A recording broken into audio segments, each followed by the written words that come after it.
Halo bos, bos hari ini saya demam, sakit. Ya, besok tak boleh mari kerja. Ya, saya sudah pergi ke klinik hari ini. Ya, doktor kasih minum obat. Ini macam lah. Sakit macam panas, lepas tu susu, lagi bantu sikit lah. Ya, ya, lepas tu dia kasih MC 2 hari lah. Ya, nanti saya tuju MC dengan receipt. Saya tuju bos lah. Ya, saya 2 hari cuti ya bos. Ya, terima kasih. Halo, bos. Apa kabar? Bos, besok saya mau cuti. Ya, ada hal. Jumpa kawan sama pergi celah-celah lah. Boleh ke? Oh, sebab saya banyak ada hal lah sama mau jumpa kawan celah-celah pergi tengok wayang lah. Oh ya, terima kasih ya. Melayu, tenilah ni kan ni, kita teni ni aci. ဘလူခေါ်လဲဘလူပြောလဲလို့တောင်းဆိုနေတဲ့သူတွေကိုကျွန်တော်အခုပြောပြမှာဖြစ်ပါတယ်เนาะတည်တဲ့သူတွေကကြော်သွားပါမတည်တဲ့သူတွေဆိုရင်တော့ဆယ်နာထော်လို့ရတယ်เนาะမလေးလို့နေဆိုရင်တော့ဟာရီပေါ့เนาะဟာရီဆိုရင်တော့နေပေါ့เนาะဟာရီအင်းနီဆိုရင်တော့ဒီနေပေါ့เนาะဟာရီအင်းနီဒီနေဆိုတော့ကျွန်တော်အခုတနင်္လာနေ့ကနေဒီနေ့ကျွန်တော်เนี่ยအကြီးပြောပြမှာဖြစ်ပါတယ်ကျွန်တော်ဘမစကားနဲ့မပြောတော့ဘူးမလေးလို့ပဲပြောပြီးတော့ကျွန်တော်စာရေးတဲ့ဟာကိုကြည့်ပြီးတော့ဖမ်းမိကြပါဆိုတာလေးကိုကျွန်တော်ပြောချင်ပါတယ်ဆိုတော့တနေ့လာနေ့ဆိုရင်တော့ hari isni hari selasa hari rabu hari kamis hari jumaat hari sabtu hari ahad Hai kawan, awak apa hari cuti? Saya cuti hari Isnin. Saya cuti hari Isnin. Saya cuti hari Ahad. Saya cuti hari Ahad. ပိန်တာနဲ့ဝါတာကိုဘလို့ပြောလဲချင်းကိုမလေးလို့တဲ့ဟုတ်ကဲ့ပိန်တာနဲ့ဝါတာကတော့ပိန်တယ်ဆိုရင်တော့ kurus ဝမ်းတယ်ဆိုရင်တော့ကမှုပေါ့နော် Saya sudah kemu jenuh tua bi. Dulu saya banyak kurus, tapi sekarang saya sudah kemu. Kenapa saya tak tahu? Aji doa jenuh ayam pede.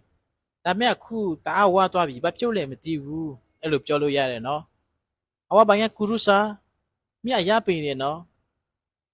Mepen babu, tak kurus lah. Mepen babu.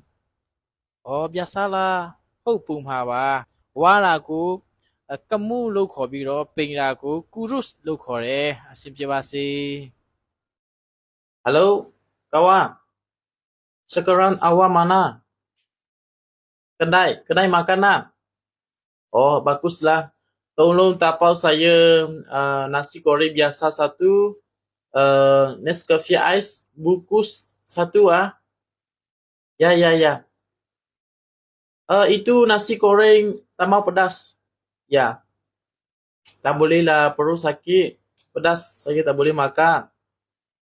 Ya, okey, saya tunggu awak. Terima kasih. အရှုံးနဲ့အမြဲကိုပြောပြအောင်တဲ့ဟုတ်ကဲ့အရှုံးဆိုတော့ရှုံးတယ်ငါကျွန်တော်ရှုံးသွားပြီဆာရူကီဆာရှူလာရူကီကျွန်တော်ရှုံးသွားပြီမြတ်တာကတော့အုံတုံးပေါ့နော်ဟာရပါညာအုံတုံးသူအရက်မြတ်တယ်နော်ရချွမ်းနာစီလမဘာညာအုံတုံး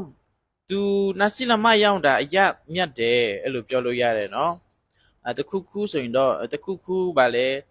ဈေးတွေဗာတွေရောင်းပြီးတော့မမြတ်ဘူးရှုံးတယ်ဆိုရင်တော့တာအုံတုံးအင်းရူကီစာချာနော်မမြတ်ပါဘူးအဲ့ဒါရှုံးတာแท้ပဲဂျီမစကီအင်းတာအုံတုံးလားဘာညာမဟာနော်ချွေတာလိုက်အိုးအဲ့ဒါမမြတ်ဘူးအရက်ဈေးကြီးတယ်အဲ့လိုပြောလို့ရတယ်နော် အဲ့ဒါဆိုရင်တော့မြင့်တာကတော့အွန်တုံးဖြစ်ပြီးတော့ရှိုးတာကတော့ရူကီလို့ပြောလို့ရတယ်အဆင်ပြေပါစေသူမလို့ခိုင်းဘူးဆိုတာဘယ်လိုပြောရမလဲအကိုတဲ့ဟုတ်ကဲ့သူမလို့ခိုင်းဘူးဆိုရင်တော့ Dian tak suruh buat tu melukai bu Dian tak suruh buat saya tu melukai bu ကျွန်တော်